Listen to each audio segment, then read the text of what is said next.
परिसीमन के बाद छत्तीसगढ़ की लोकसभा सीटों में इजाफा हो सकता है। केंद्र सरकार की ओर से प्रस्तावित परिसीमन की प्रक्रिया के बाद सीट बढ़ेंगी। छत्तीसगढ़ में वर्तमान में 11 लोकसभा सीटें हैं। परिसीमन के बाद माना जा रहा है कि छत्तीसगढ़ से एक लोकसभा सीट और बढ़ सकती है।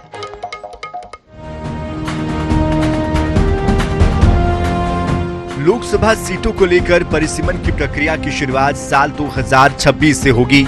ऐसे में 2029 के लोकसभा चुनाव में लगभग 78 सीटों के इजाफे की संभावना है।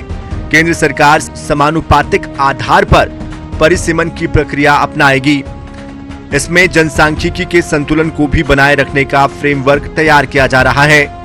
परिसीमन प्रक्रिया से जुड़े जानकारों का यह कहना है कि 2025 तक जनसंख्या प्रोटेक्शन के डेटा के हिसाब से उत्तर प्रदेश में 14, बिहार में 11, छत्तीसगढ़ में 1, मध्य प्रदेश में 5, झारखंड में 1, राजस्थान में 7, हरियाणा और महाराष्ट्र में 2-2 सीटें बढ़ने का अनुमान है। इसके अलावा अन्य राज्यों में भी लोकसभा की सीटें बढ़ेगी।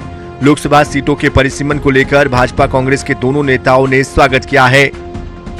अभी तो ये चर्चाएं चल रही है और संभवतः 2028 के विधानसभा चुनाव से पहले और लोकसभा चुनाव से पहले होना है। संभवतः उस समय पूरा स्थिति स्पष्ट हो जाएगा कि कितनी विधानसभा और बढ़नी चाहिए और कितनी लोकसभाएं और बढ़नी चाहिए। वोट का जो प्रतिशत है, एक सीट पे डिस्प्रोपोर्शनेट वोट नहीं होना चाहिए। जैसे उदाहरण पे कसडोल की सीट है, बिल्हा की सीट है, तो बहुत ज़्यादा विधानसभा में उनमें वोट है, तो वहाँ जो कैंडिडेट लड़ते हैं वो उनको दिक्कत होती है और जनता को भी और सीटों पर वो होना चाहिए। तो प्रोपोर्शनेटली वोट का डिफरेंस होना चाहिए। जनसंख्या 15 साल, 20 साल, 25 साल में बदलती रहती है। तो उस परिस्थिति को देख के परिसीमन परिसीमन का सिद्धांत संविधान में है और उसको लागू होके लगातार ये परिसीमन होते रहना चाहिए। डेमोग्राफी चेंज होती रहती है, उस हिसाब से परिसीमन अनिवार्य है। जनसंख्या के लिहाज से समय समय पर लोकसभा और विधानसभा क्षेत्रों के परिसीमन का प्रावधान है। जाहिर है कि इसके पीछे क्षेत्र के समुचित विकास की दृष्टि है।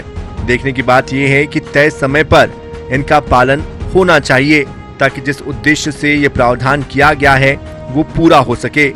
रायपुर से INS 24/7 के लिए स्वप्निल गोरखेड़े की रिपोर्ट।